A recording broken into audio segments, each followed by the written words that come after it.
Mike, you've been busy. Besides the sports pages and these video shows we do, you've been writing a book on the. Well, you're still getting paid for it. It's not on your off time. But you're writing a book. Let's do this. I hope. Manheim Central. I can't believe it's been 10 years. Yep. It was a snowy day, and I drove up to Hershey to see them play. Greatest high school game I ever saw. I guess you probably felt the same way. Tell us about how this book came about. Why are you doing this this project? Well, you know, I've been a sports writer now for a very long time, Starkey, and I really think that game was the best game I've ever seen in my any sport, any level in my career. It was incredible, and the semifinal was almost, in its own weird way, almost as incredible. It just was a really cool thing that happened, and this was the 10th anniversary of it. So I kind of had the idea that it would be neat to do a book, and it's being printed and published by Lancaster newspapers. So they were amenable, more than amenable. They were a great help in putting the thing together, and away we go. You know, it's sort of appropriate for this to come out right now. Manheim Central just won Monday night their 500th career, but victory in the team's history. Yep.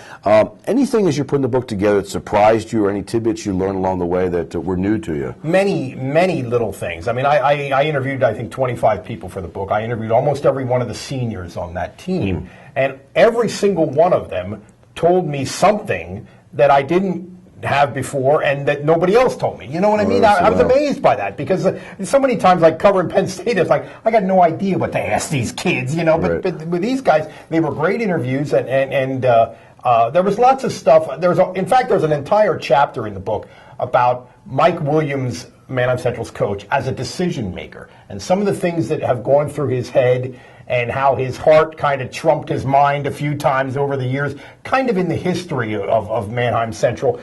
He's made he's had to make a lot of controversial, sort of high-profile decisions in key games, and so there was a lot of that. A lot of the stuff about how the kids connected to each other and connected to their coaches and things like that. I mean, I think almost everybody, even the hardest core Manheim Central fan, will find something in this book that they didn't know. I mean, I don't mean to like brag, but I think that's one thing that I'm really gratified that it played out that way. That there is some stuff in there that even if you followed it pretty closely, it's going to be interesting and surprising to you. You know, everybody talks about Manheim Magic, and they've had a lot out over the years. But as much as they had success, there were some failures along the way. So it's interesting you say about Mike. It struggles, like you'd have a great year, but all of a sudden some play happens. So it took a while for him to get over the hump. And no question. This game was it, and it was a crazy overtime, snowy game with a little bit of everything in it. And it was better played than what we saw up at Penn State. You know, that was a fun game every weekend with Michigan. Yeah, it was incredibly well played given the condition, and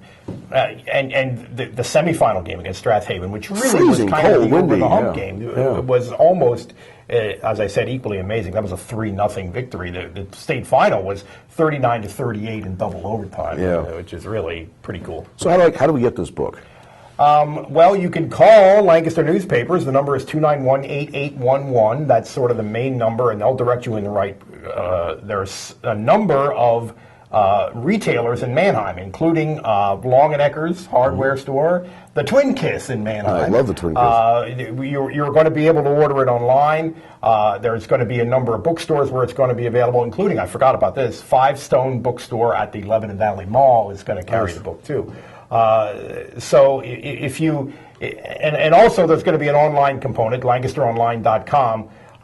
So if you're interested in getting this book, I think you're going to be able to get it, but it's a process. We're not a traditional publisher, so we're working on that. But anyway, it's called Best Game Ever, and I think people are going to enjoy it. It's out right now. You can get it for Christmas. Yep, absolutely.